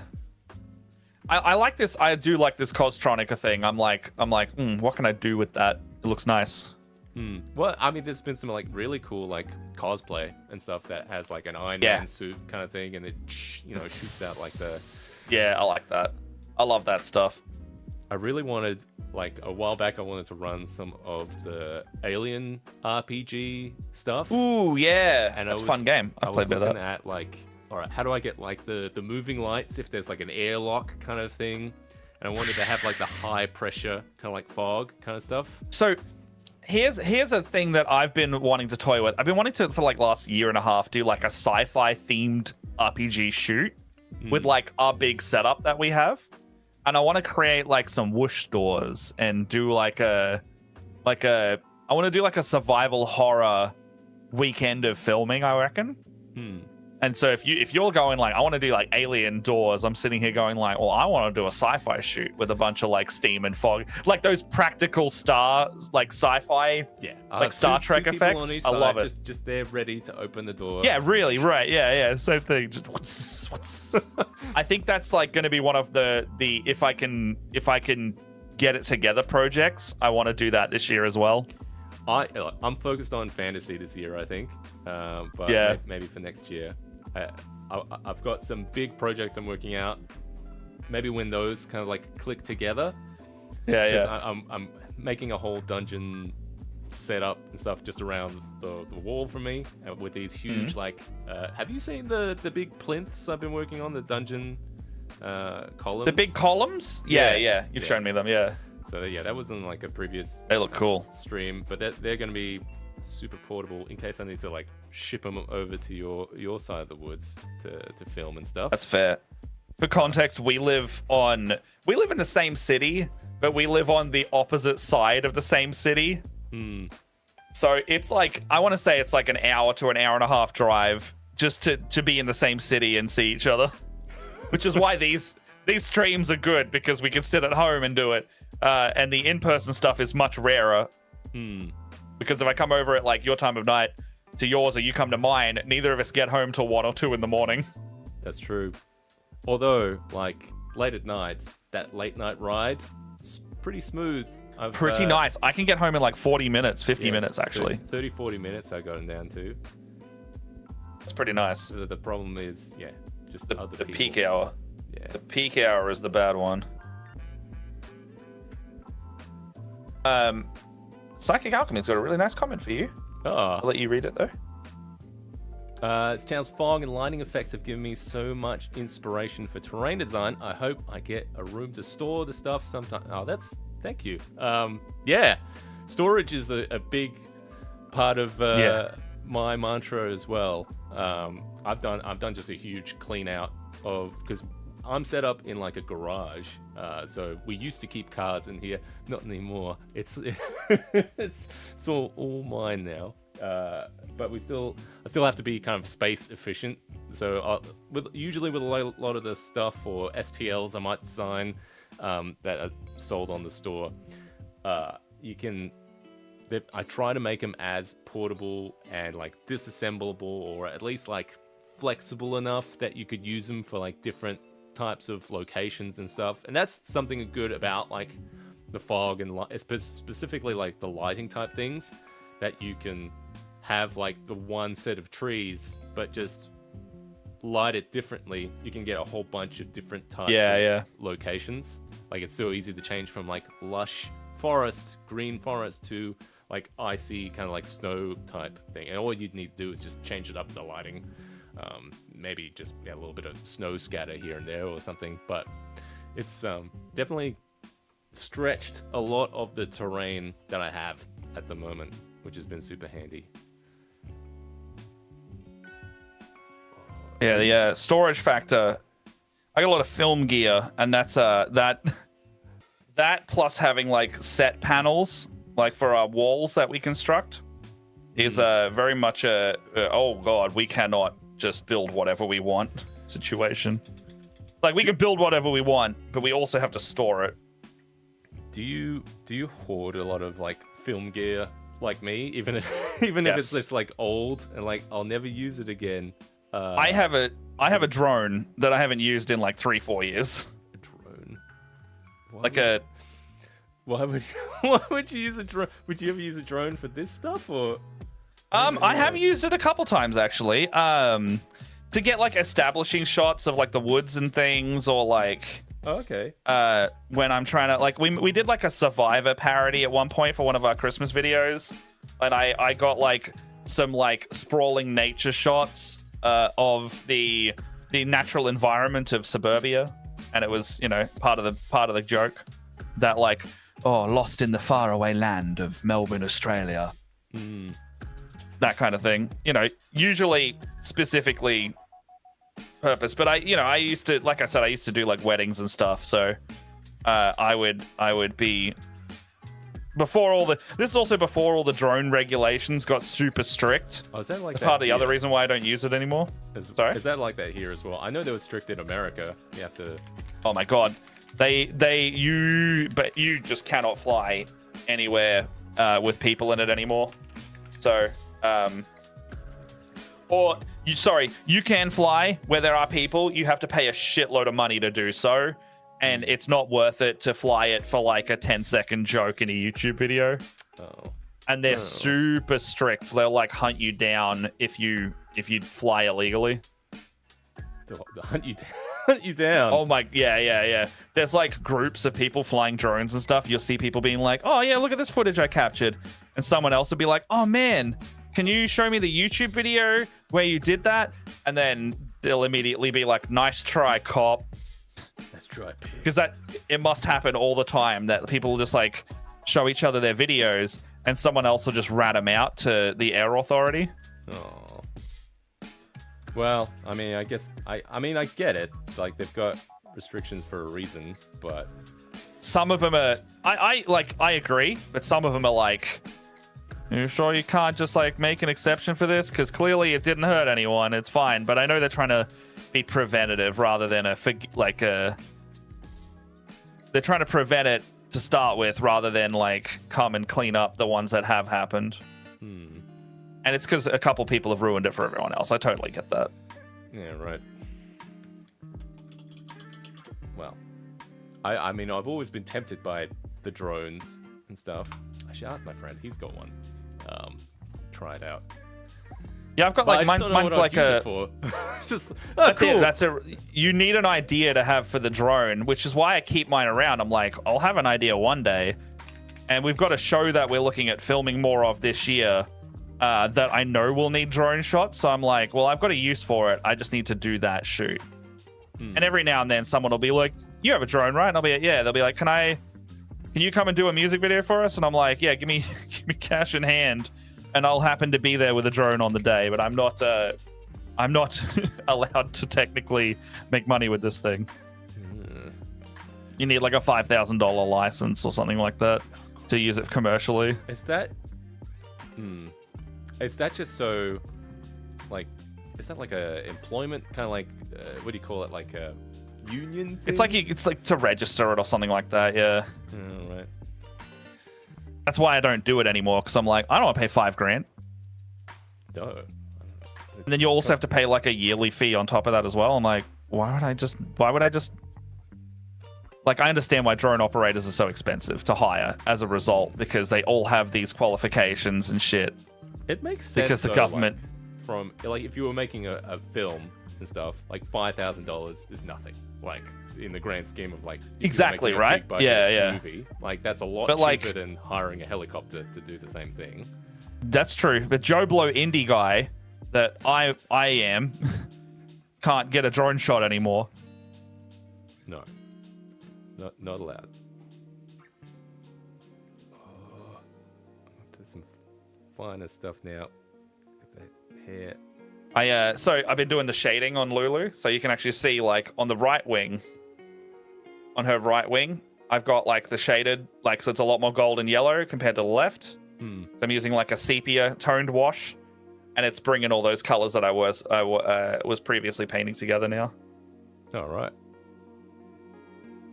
She's such a large model though that I have a feeling by the time I finish washing her, the initial parts will be dry and I can go back to continue painting them. Just stop. Just loop around again.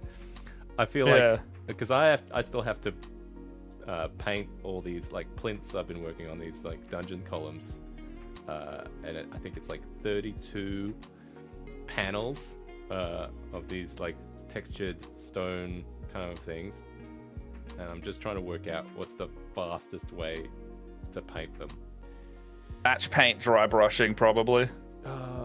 Yeah, I don't know. Like, I'm trying to work out, like, do I just airbrush maybe? Maybe. Yeah, airbrush them all. Because I want to get batch airbrush them. I want to get like some tone to them as well. I don't know. Yeah, maybe it's most. I'll have to try it out. I've tried out like some test pieces of like painting by hand, and like the stuff by hand looks pretty good. It's just like this took 20 minutes to do, and now I have to like divide that by like 32 or whatever. Yeah. It's like, oh, this is gonna take hundreds of hours to. I want to do it fast because I've got 4 of them to paint.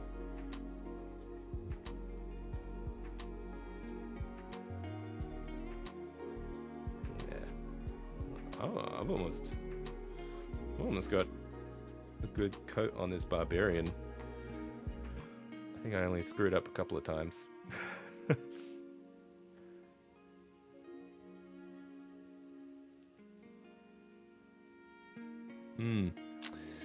How's it going with your show? So you were editing.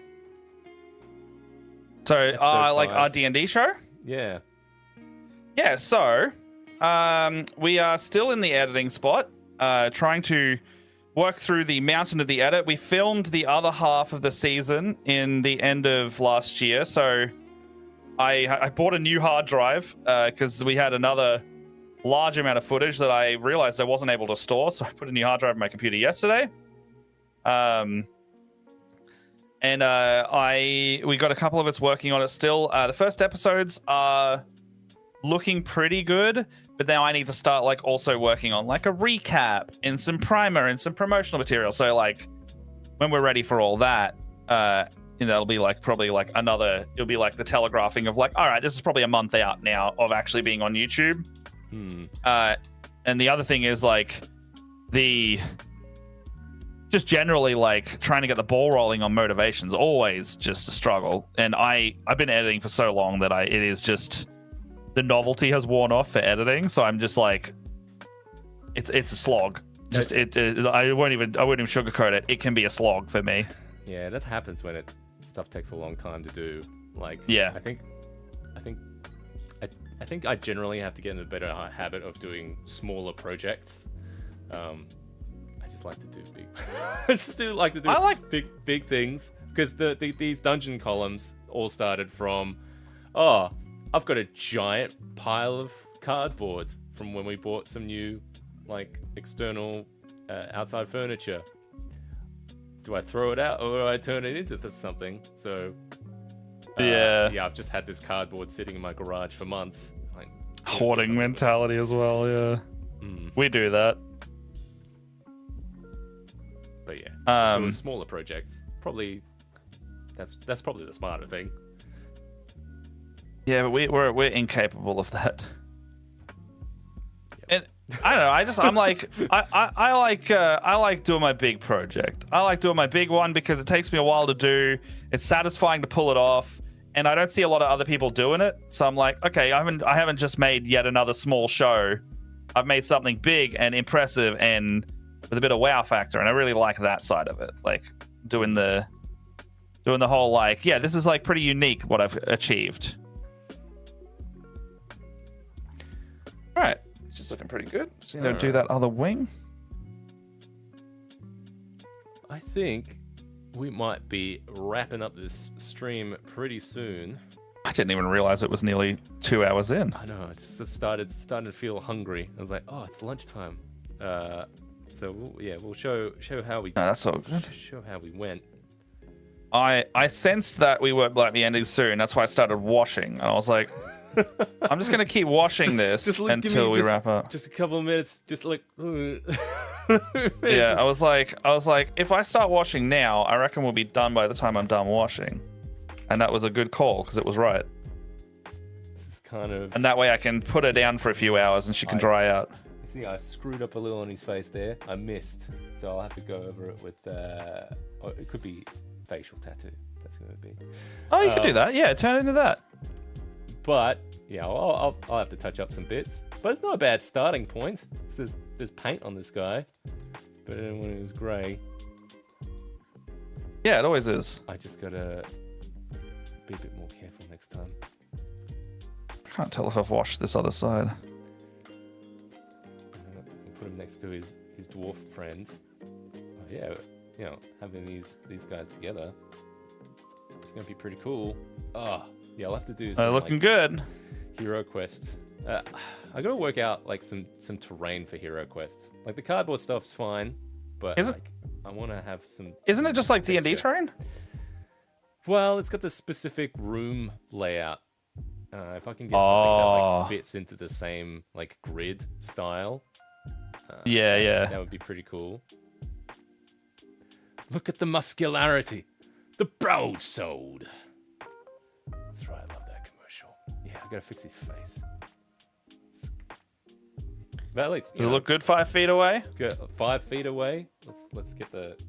Let's just raise the camera here. A meter and a bit away. Yeah, like from there, looks great. Yeah, I probably have to add some detail and stuff to things. But the muscularity is that looks pretty good from the back. There. Yeah. See. See. Might not need to fix it as much as you think. Maybe not. It's a good starting point. Managing the expectations. How'd you go with your elephant? She's looking good. She's all washed up. Where is she? There she is. I like her. She's definitely toned down into that nice golden yellow with that washing I did. Is she in the way that I want? I don't remember seeing her in Avernus. Like, is she completely like brown like that, or is there like? She's like a golden yellow. Her name's Lulu, the Hollyphant.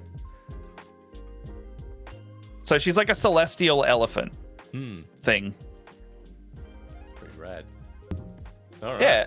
Oh. I think when you played with us, they had killed her by accident recently. Oh, boo. No. Yeah.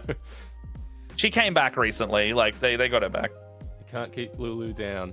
No, you can't keep her down. All right. Well, thanks everyone who joined the stream today. It was a little bit something different. Early morning. It was nice to kind of catch some of you guys from the US and other parts of the world. Yeah, Matt, before we tune out here, where can people find you? All right. Well, I am over at Briefcase Brown on most socials. No Fun Brown on Twitter if you're still over on that dumpster fire. I know I am. Otherwise, my content's over on. I think the most common thing we do now is stream on Twitch. So twitch.tv/splitthepartytv. I think it's down in the description. I'm also a professional DM outside of the content creation space. I can be hired to run games digitally, in person, and I have, a plethora of minis that I like to create up. You can see that I've been doing some stuff for Descent into Avernus. So dungeonmasterforhire.com.au if you want to book us through there. Or hit me up in my DMs, they're always open. Otherwise, youtube.com/splittheparty has the archive of pretty much everything we've ever made over the last 5-ish years. We've got 4 seasons of our D&D show, the one we've been talking about with Seb. Seb's been really kind helping us with our 5th season, and hopefully that will come out in the first half of this year. Editing is hard. That's all I can say. That's pretty much where I'm at with that. Editing is hard. Yeah. So it'll come out when it comes out, really. I mean, that's half of my production line of like, I'll film it and then the editing part takes a while. It's I wish I had money to just like pay an editor to be like, just get me a video a week. Like, just here's $1,000. Here, just spend your week on it. You know? Yeah. I wish as I had that many money. memes in there as possible just to get the clicks. Yeah. good. Yeah. I'm trialing an editor at the moment. It's just to go like, can you do like this many hours a week, and then just tell me what the quote is for that, and I'll see if it's within an amount I can do. I have this much money I want to spend on it a week, and he's like, yeah, sweet. So I've just left it with them for a little bit, just to see what can come of it. Yeah, cool. Oh, thanks, man. Yeah, and if No you worries. haven't... Thanks for having me. Yeah, no, it's a super pleasure. Thank you, very last minute, to join me at this thing. Always nice to have a guest on, just talk about tabletop type stuff, painting things. If you're new to the channel, welcome, and consider subscribing and liking the videos and checking out some of the other content on Atmoseeker. This is all your tabletop gaming atmosphere type of stuff, and we're going to have some new videos dropping hopefully within a couple of weeks or so.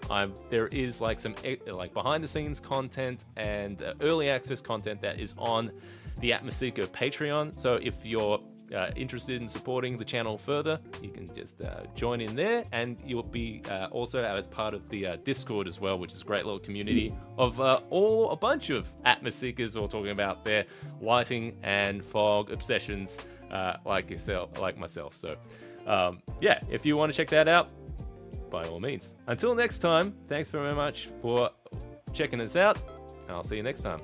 Catch you later. See you later.